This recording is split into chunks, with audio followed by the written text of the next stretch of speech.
9h, Europe 1 matin. L'édito politique, c'est tous les jours sur Europe 1 à 8h-10 avec Le Figaro. Et ce matin, nous sommes avec Judith Ventrop. Bonjour Judith. Bonjour Jacques, bonjour Marie-Lise. Bonjour Judith.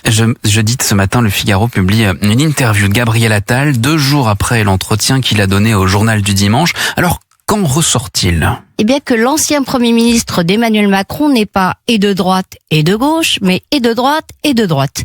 Il avait dit au JDD qu'il ne croyait plus au « en même temps » de son ancien mentor dont il s'est émancipé. Il le confirme au Figaro en dévoilant son programme de lutte contre les installations sauvages de gens du voyage. C'est du brutal, comme on dit chez Audiard.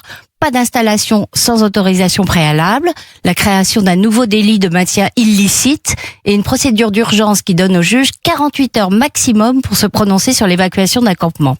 Ajoutez à cela les annonces déjà faites de Gabriel Attal sur son intention de supprimer les remises automatiques de peine et le JAP, le juge d'application des peines, ou celles sur la justice des mineurs, et vous aurez du mal à voir la différence avec ce que proposent les candidats de droite. Mais les questions d'ordre et de sécurité ne résument pas tout son programme.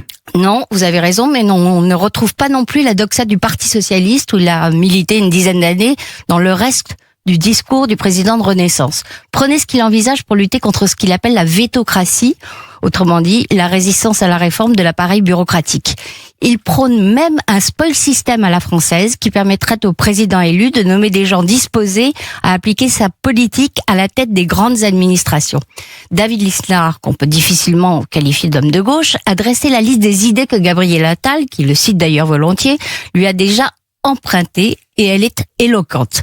Le maire de Cannes a retrouvé pas moins de 11 thèmes développés par Nouvelle Énergie, le mouvement qui porte sa propre candidature sous la plume de l'ancien Premier ministre. Oui, de quoi être légèrement agacé. Ah, c'est peu de le dire, même si le message que Lisnard a posté à l'intention d'Attal sur X est plutôt drôle dans le genre grinçant.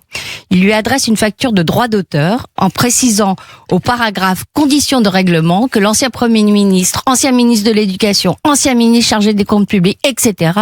doivent déjà des pénalités pour avoir été 8 ans au gouvernement sans jamais avoir essayé de mettre en œuvre une seule des convictions libérales dont il se prévaut aujourd'hui. Et Lisnard stipule bien que les idées facturées demeurent la propriété de leur auteur jusqu'à leur application effective. Autant dire qu'il ne croit guère qu'Attal va renverser la table comme il le programme. A-t-il tort d'être sceptique ? Non, bien sûr. Ceux qui ont exercé le pouvoir ne sont pas les plus crédibles quand ils parlent de révolution. Mais ceux qui ne l'ont jamais fait doivent convaincre qu'ils en sont capables. Donc chacun son handicap. Et puis on est en campagne. Nul ne peut dire si Gabriel Attal a vraiment l'intention d'aller aussi loin qu'il le promet s'il est élu.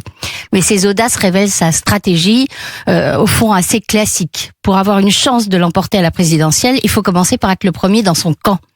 L'ex-macroniste de gauche Gabriel Attal doit d'abord remporter son duel contre l'ex-macroniste de droite Édouard Philippe avant de songer à un éventuel second tour. Et élargir à gauche, ce sera pour plus tard si tout va bien pour lui. D'où son programme très à droite, mais aussi sa véhémence contre Jean-Luc Mélenchon. Il met la France insoumise dans le même sac que le Rassemblement national, ce qui tranche avec les ambiguïtés entretenues dans le camp du président sortant.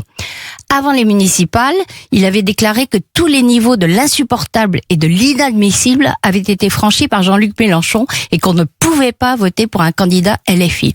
Va-t-il franchir un pas supplémentaire en disant qu'entre LFI et le RN, il choisirait le RN? Les paris sont ouverts. Merci Judith Ventrop. Et la une du Figaro ce matin. Défense, les appétits de l'Allemagne irritent l'Europe et photo à la une d'une maison entièrement brûlée. Après les incendies, le long combat de la reconstruction commence pour les sinistrés. Il est bientôt 8h-5, nous sommes le mardi 4 août. Dans un quart d'heure, la grande interview d'Europe 1 ce matin, Anne Souiris, sénatrice de Paris et porte-parole du groupe écologiste au Sénat, sera notre invitée. Dans un instant, le son du jour, la météo et le journal de 8h. À tout de suite. 7h, 9h, Europe 1 matin. À tous ceux qui disent « Oh non, je devrais pas ». À ceux qui leur répondent « Bah, ça va ». À ceux qui disent « Bah, c'est pas sérieux quand même, hein ». Puis finalement « Bon, juste un, mais c'est vraiment de la gourmandise, hein ». En ce moment, chez Intermarché, pour l'achat de 2 packs de 4 yaourts à la grecque, stracciatella